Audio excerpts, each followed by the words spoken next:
your spiritual guide and teach you a better way of life that I have discovered. I transformed my life from a colossal, epic, tragic beginning, born a bastard, to a mother who had the world's oldest profession before she eventually committed suicide, and a father who was deeply homophobic until he saw that I was still the man that he raised me to be, and grew to love me. I was raised to be a good man in the storm, raised to love my country, love my family, and protect the things I love. When my father, Colonel Daniel Robbins of the United States Marine Corps, heard that I was a lesbian, he said he only had one question. I was prepared for, how fast can you get the hell out of my house? But instead, it was, are you still who I raised you to be?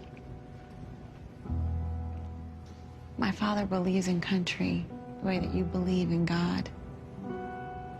And my father is not a man who bends, but he bent for me because I'm his daughter. I'm a good man in a storm. I transformed my life from an epic, tragic beginning to a fabulous present. In order for you to truly appreciate the incredible transformation from slumdog to millionaire, we need to take a deep look into the Pandora's box that is my lunatic mind.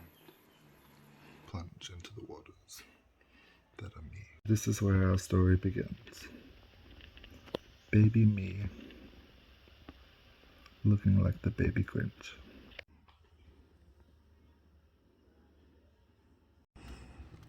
I was the exception to the rule that all babies are ugly. My earliest memories are being nurtured and protected in the rich upper class family of my paternal grandmother, my matriarch, my role model, everything I strive to be and more. It wasn't until I grew older that I developed the passionate hobby of genealogy, and it wasn't until later in life that I learned that my grandmother also possessed this incredible passion. My earliest memories are of me exploring my grandmother's incredible, expensive farming property as a child on my own, developing that sense for adventure. My father and I were placed into a foolish, false sense of security, believing that one day we would inherit the wealth of that estate. You found a way to deny me that which you had sworn would be mine. How do you think that felt? And then we were dealt a very tragic blow.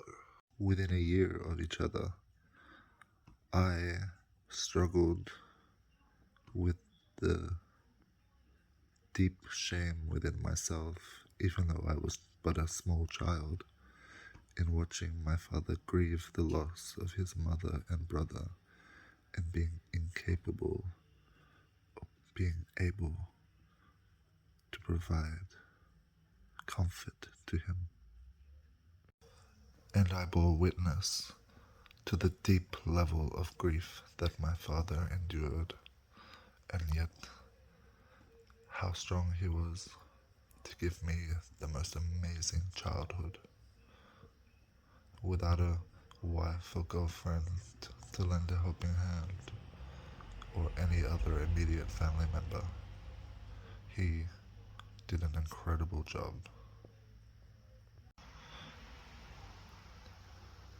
He made the fall from grace from living on a $1 million property in seclusion away from the weirdos of the world to moving to a busy housing commission,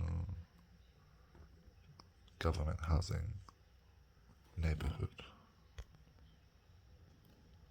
And if you don't know what that means, well, to put it more bluntly, we fell from being rich upper class to being poor white trash.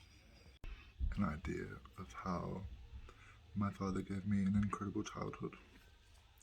My father is not religious or deeply spiritual in the way that I and my mother are. So I think it was an incredible job, especially when you consider how violent his early life was, that he went out of his way to let me enjoy the innocent pleasure of believing in Santa Claus and the Tooth Fairy and the Easter Bunny, and going out of his way to leave evidence to back up my belief. Here we are together on my first day of school.